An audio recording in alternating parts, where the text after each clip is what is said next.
सोचिए, जो भगोड़ा देश के टुकड़े टुकड़े करना चाहता है, उस खालिस्तानी अमृतपाल की गैंग को बचाने के लिए कई राजनेता मैदान में कूद पड़े हैं। आप हैरान हो जाएंगे खबर देखकर। मतलब जो भगोड़ा अमृतपाल खुद को आतंकवादी जर्नैल सिंह भिंडरावाले का चेला बताता है, आ गया अब तो वो जो चेला बताता है, उस अमृतपाल के गुर्गों को बचाने के लिए वैचारिक गुटबंदी होने लगी है। भिंडरावाले की जिस चेले की ठेले पर भागने वाली तस्वीरें वायरल हो रही है ना, ये चेला ठेले पर भाग रहा है। फिर से सुनिए, जिस भिंडरावाले की जिस चेले के ठेले पर भागने वाली तस्वीर वायरल हो रही है ना, उसके चेलों को बचाने के लिए कईयों ने अपना सियासी चोला बदल लिया है। जो अमृतपाल पाकिस्तान का मोहरा है, आईएसआई का एजेंट है, भगोड़ा है, जिसे खालिस्तान तो छोड़िए, छिपने के लिए कोई खालिस्तान नहीं मिल रहा है। अब खालिस्तान चाह रहा था, अब बेचारे भगोड़े को खालिस्तान नहीं मिल रहा है। उस अमृतपाल की विरासत को बचाने के लिए कई नेता भटके हुए मासूम नौजवानों वाली सियासत अब करने लगे। आज हम खालिस्तानियों से हमदर्दी रखने वाले इन लोगों से आपको मिलवाएंगे, लेकिन आज उससे पहले एक कहानी सुनिए। आप ध्यान से सुनिएगा ये कहानी। आज से ठीक 92 साल पहले, 92 ईयर्स, आज से ठीक 92 साल पहले, आज ही के दिन 22 मार्च 1931 को रात के समय, 22 मार्च 1931 को रात के समय लाहौर में बहुत तेज धूल भरी आंधी चल रही थी। लाहौर, तब लाहौर अविभाजित भारत का हिस्सा हुआ करता था। ठीक उसी समय लाहौर जेल में क्रांति का एक ऐसा तूफान उमड़ रहा था जिसके बारे में इससे पहले हिंदुस्तान ने शायद कभी नहीं सुना था, कभी नहीं देखा था। क्रांति का ऐसा तूफान।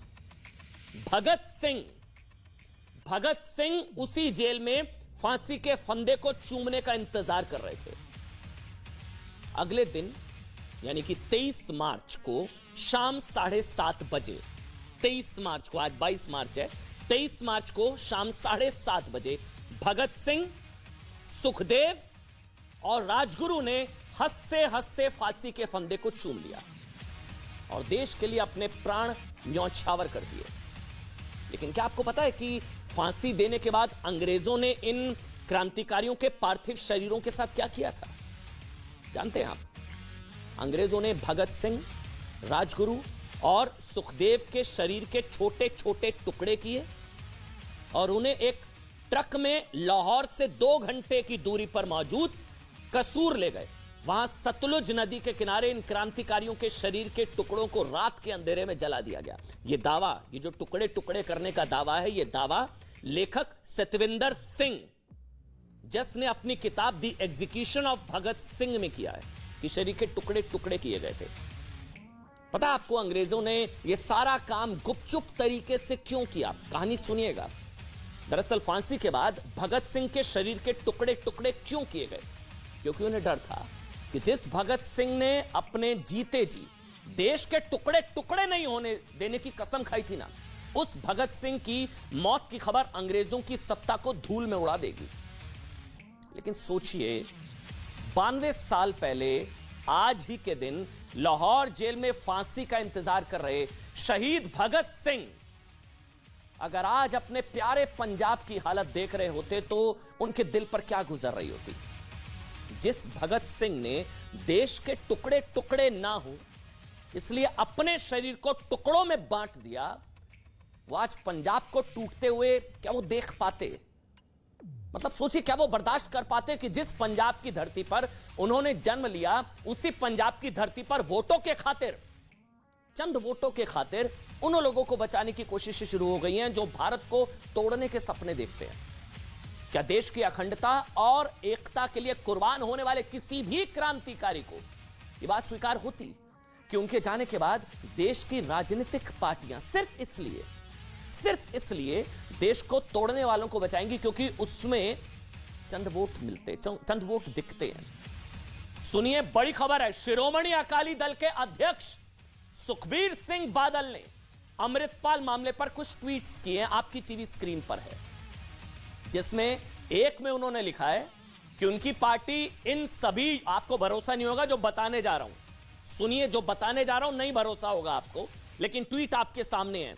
जिसमें से एक में सुखबीर सिंह बादल ने लिखा है कि उनकी पार्टी उन सभी युवाओं को कानूनी सहायता देगी और उनके अधिकारों की रक्षा करेगी जिन्हें अमृतपाल के खिलाफ क्रैकडाउन के नाम पर असंवैधानिक तरीके से गिरफ्तार किया गया है। समझ गए?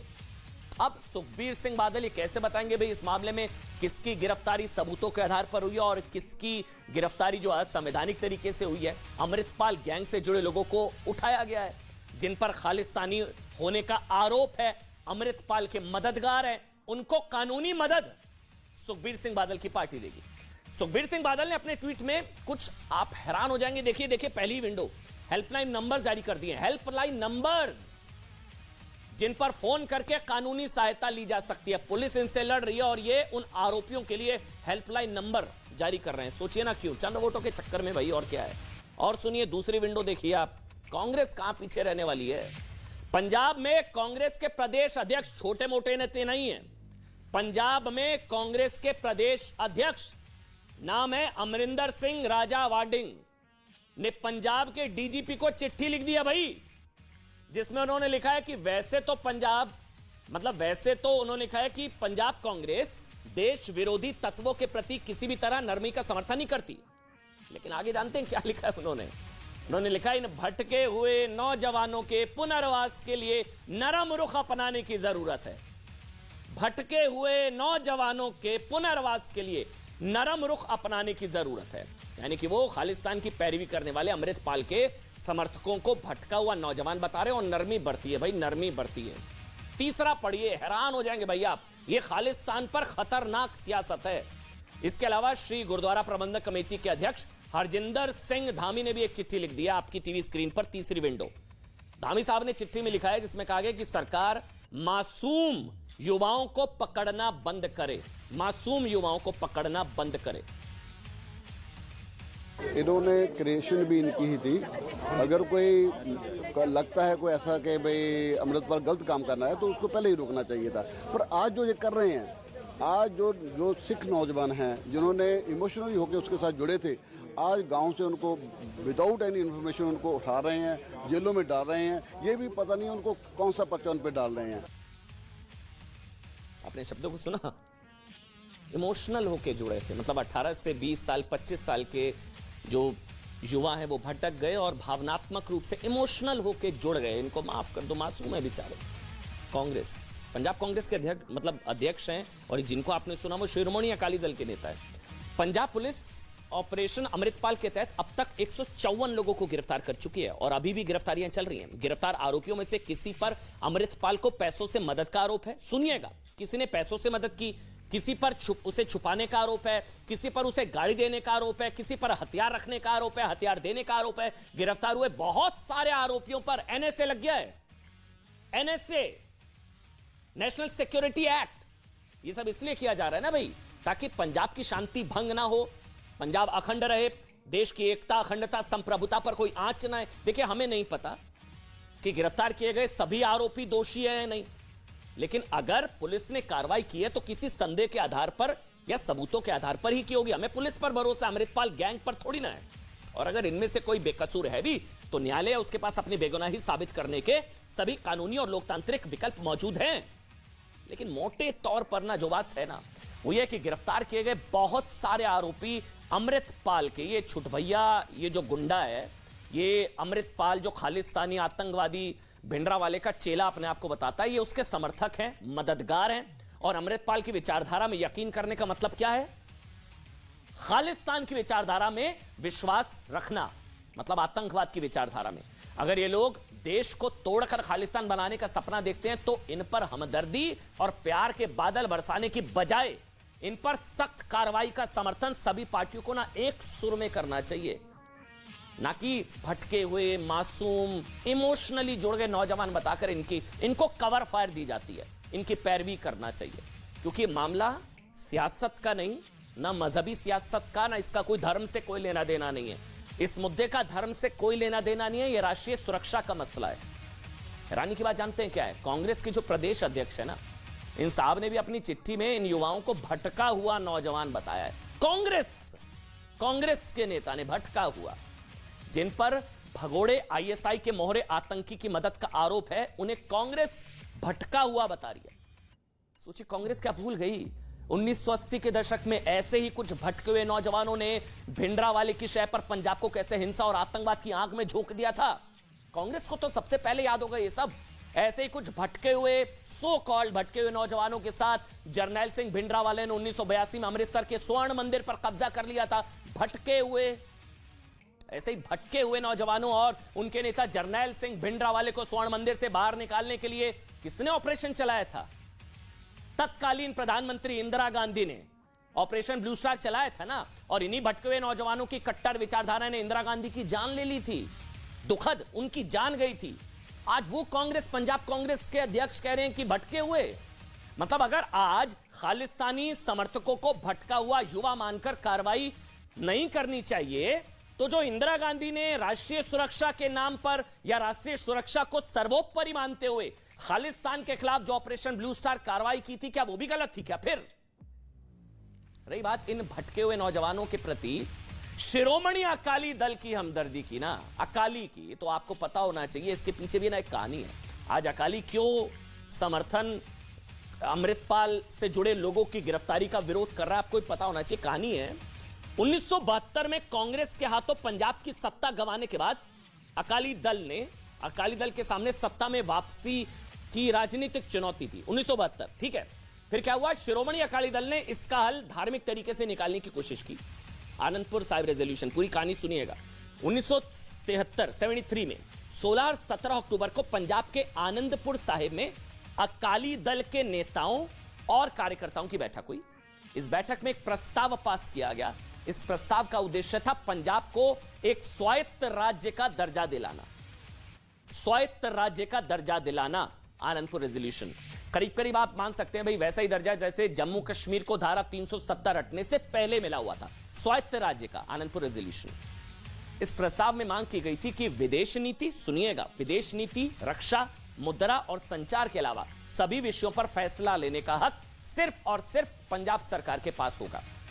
अकाली, ठीक, आनंदपुर साहिब रेजोल्यूशन। अब इसे ही आनंदपुर साहिब रेजोल्यूशन कहा जाता है। देखिए, इस प्रस्ताव में हम क्लियर कर दें, भले ही पंजाब के भारत से अलग होने की बात या खालिस्तान की मांग नहीं थी, लेकिन यह प्रस्ताव ही आगे चल के खालिस्तान आंदोलन की एक बड़ी वजह बना और अलगाववाद की बुनियाद बना। कैसे? अब सुनिए, अब हम आपको बताते हैं। 4 अगस्त 1982 को अकाली दल ने पंजाब में धर्म युद्ध मोर्चा लॉन्च किया। धर्म युद्ध मोर्चा अकाली दल ने 1982 4 अगस्त। और क्या आपको पता है इसमें पार्टनर किसे बनाया? अकाली दल ने। सोचिए, बिल्कुल ठीक सोचा आपने, आतंकवादी जरनैल सिंह भिंडरावाले को अकाली दल ने जरनैल सिंह भिंडरावाले को। और इस धर्म युद्ध मोर्चा का उद्देश्य क्या था? आनंदपुर साहिब रेजोल्यूशन में कही गई बातों को हकीकत बनाना। और आगे चल के जरनैल सिंह भिंडरावाले ने, आतंकवादी भिंडरावाले ने आनंदपुर साहिब रेजोल्यूशन को हथियार बनाकर खालिस्तान के लिए हिंसक आंदोलन शुरू कर दिया। और फिर पंजाब और देश ने इसके जो नतीजे भुगते हैं वो आप बेहतर जानते हैं, हम सब जानते हैं। आपको जानकर हैरानी होगी कि जरनैल सिंह भिंडरावाले, आतंकवादी भिंडरावाले के ये चेले अमृतपाल भगोड़ा, अमृतपाल सिंह ने खालिस्तान बनाने के लिए युवकों की जो फौज बनाई है ना, क्या नाम दिया होगा उसका? AKF। सुना होगा आपने। फुल फॉर्म जानते हैं क्या है इसकी? अब आप कहानी आज पूरी समझ गए होंगे। फुल फॉर्म है इसकी Anandpur Khalsa force, AKF। Anandpur resolution, Anandpur Khalsa force. Anandpur resolution किसने? अकाली। और आनंदपुर खालसा फोर्स बनाई किसने? अमृतपाल सिंह ने। ये भिंडरावाले का चेला कहता है अपने आपको, भगोड़ा भाग गया, अब तो इसे खालिस्तान चाहिए था, अब खालिस्तान नहीं मिल रहा इसको। AKF अमृतपाल के घर के गेट पर भी लिखा हुआ है। और पुलिस को जो बुलेट प्रूफ जैकेट्स मिली है ना, उन पर भी AKF लिखा हुआ है। मजे की बात यह है कि शिरोमणि अकाली दल जब तक बीजेपी के साथ मिलकर पंजाब की सत्ता संभालती रही, तब तक वो आनंदपुर साहिब रेजोल्यूशन का जिक्र करने से बचती रही। आनंदपुर साहिब रेजोल्यूशन को गूगल करिएगा और डिटेल पढ़िएगा इसके बारे में। लेकिन 2020 में बीजेपी से अलग होने के 1 साल के अंदर ही शिरोमणि अकाली दल के अध्यक्ष सुखबीर सिंह बादल ने ट्विटर पर एक वीडियो शेयर किया, जिसमें आनंदपुर साहिब रेजोल्यूशन के सपनों को साकार करने वाली बातें थी। अब आप कुछ हद तक समझ गए होंगे कि सुखबीर सिंह बादल पुलिस द्वारा पकड़े गए अमृतपाल गैंग के सदस्यों को, जिन पर खालिस्तानी होने का आरोप है, उनको बेगुनाह बताकर उन्हें लीगल एड, कानूनी सहायता देने की बात क्यों कर रहे हैं। और आप ये भी समझ गए होंगे भाई आज तक क्यों और कैसे कुछ भिंडरावाले के भगोड़े चेले और उनके जैसे कुछ लोगों पर कोई एक्शन लिया ही नहीं गया। अब लिया गया तो पेट में दर्द हो रहा है। अब आपको जल्दी से अपडेट दे देते हैं। बड़ा अपडेट है अमृतपाल सिंह मामले में। आज पंजाब से क्या अपडेट्स हैं? पहला अपडेट यह है कि भिंडरावाले के इस चेले की ठेले पर भागते हुए, ये ठेले पर भाग रहा है, इसको खालिस्तान चाहिए, इसको ये भाग रहा है, अभी ये भगोड़ा भाग रहा है। ये तस्वीर सामने आई जिसमें वो एक ठेले पर अपनी मोटरसाइकिल रखकर पुलिस से भाग रहा है। ये भटका रहा था युवाओं को, आओ मेरे साथ जुड़ो, ये खुद भाग गया। दूसरा अपडेट यह है कि जिस मोटरसाइकिल पर अमृतपाल सिंह फरार हुआ था उसे जालंधर पुलिस ने बरामद कर लिया है। दूसरा अपडेट, जिस ब्रेजा गाड़ी में अमृतसर पुलिस, मतलब ये जो पुलिस से भाग रहा था ना, ये उससे जुड़े 4 आरोपियों को आज कोर्ट में पेश भी किया गया। वो तस्वीरें भी आई। आज पुलिस ने अमृतसर के जल्लूखेड़ा गांव जाकर अमृतपाल सिंह के परिवार से भी पूछताछ की है। और ये वो तस्वीरें जब उससे जुड़े 4 लोगों को आज पेश किया गया, अमृतपाल से जुड़े 4 लोगों को। अब लीगल एड किसको दी जाएगी, क्या दी जाएगी, कैसे दी जाएगी, अकाली बताएगी, कांग्रेस पार्टी बताएगी। जालंधर के जिस गुरुद्वारे में अमृतपाल सिंह ने अपना हुलिया बदला था ना, उसके ग्रंथी की शिकायत पर पुलिस ने अमृतपाल सिंह के खिलाफ एक और एफआईआर दर्ज कर ली है। और इस दौरान जिन लोगों ने अमृतपाल की मदद की उनके खिलाफ भी एफआईआर दर्ज की गई। अब उनको भी लीगल एड दी जाएगी, संभवतः मददगारों को लीगल एड दी जाएगी। देखिए भारत में भले ही ना खालिस्तानियों के साथ हमदर्दी रखने वालों की कोई कमी ना हो, लेकिन दुनिया को खालिस्तान का खतरा समझ आने लगा है। और इसकी वजह है भारत की जैसे को तैसा वाली कूटनीति। रविवार को क्या हुआ, बड़ी खबर है, कहानी समझिएगा। रविवार को लंदन में भारतीय उच्चायोग पर खालिस्तानियों ने हमला बोल दिया था। वहां लगा भारत का तिरंगा हटाने की कोशिश की थी, जिसे भारत पर हमला माना गया, भारत की एकता, अखंडता और संप्रभुता पर अटैक माना गया। भारत ने इस मामले पर बड़ा एक्शन ले लिया, ब्रिटेन के सामने कड़ी आपत्ति जताई थी और उच्चायोग को सुरक्षा देने की बात रखी थी कि आप सिक्योरिटी दीजिए भाई। आज खबर क्या है सुनिएगा, ये तस्वीरें देखिए। अब ये फुल स्क्रीन पर तस्वीरें चला दीजिए। आज दिल्ली में ब्रिटिश हाई कमीशन की बिल्डिंग के बाहर लगे सुरक्षा बैरिकेड्स को हटा दिया गया है। ये देखिए अब आप, ये ब्रिटिश हाई कमीशन के बाहर, बिल्डिंग के बाहर लगे सुरक्षा बैरिकेड्स को हटा दिया गया। जैसे को तैसा एक संदेश देने की कोशिश की गई है कि अगर उनके देश में हमारे लोगों की सुरक्षा की गारंटी नहीं है ना, तो ब्रिटेन से आए राजनयिकों को सुरक्षा देने की नैतिक जिम्मेदारी भारत अकेले नहीं निभाएगा। जैसे को तैसा। 2 तस्वीरें एक साथ दिखाइए। 3 दिन पहले लंदन में भारतीय उच्चायोग पर खालिस्तानियों ने अटैक किया, तोड़फोड़ की, तिरंगा हटाने की कोशिश की, लेकिन लंदन पुलिस इन खालिस्तानियों को रोक नहीं पाई। वहां लंदन पुलिस की मौजूदगी ना के बराबर थी। जैसे को तैसा के तहत भारत ने भी दिल्ली में ब्रिटिश उच्चायोग की बाहरी सुरक्षा कम कर दी। अब भारत की इस जैसे को तैसा वाली कूटनीति का असर क्या हुआ, उसकी एक और तस्वीर अब हम आपको दिखाने जा रहे हैं। लंदन में भारतीय उच्चायोग के बाहर अब भी खालिस्तानी प्रदर्शन तो कर रहे हैं, लेकिन अब बदला क्या है, अब भारतीय उच्चायोग के बाहर बड़ी संख्या में पुलिस वाले अब तैनात हैं। अब सिक्योरिटी दी जा रही है क्योंकि यहां सिक्योरिटी हटा ली गई है। वहां लंदन पुलिस की दर्जनों गाड़ियां खड़ी हैं और घुड़सवार लंदन पुलिस भारतीय उच्चायोग की हिफाजत में लगे हुए हैं। जैसा को तैसा वाली बात सुनने में भले कड़वी लगे, लेकिन ये भारत की कूटनीति का नया अंदाज है और इसका असर आज लंदन में दिखा है। छोटा सा ब्रेक, तुरंत हाजिर होंगे, छोटा सा ब्रेक ले रहे हैं।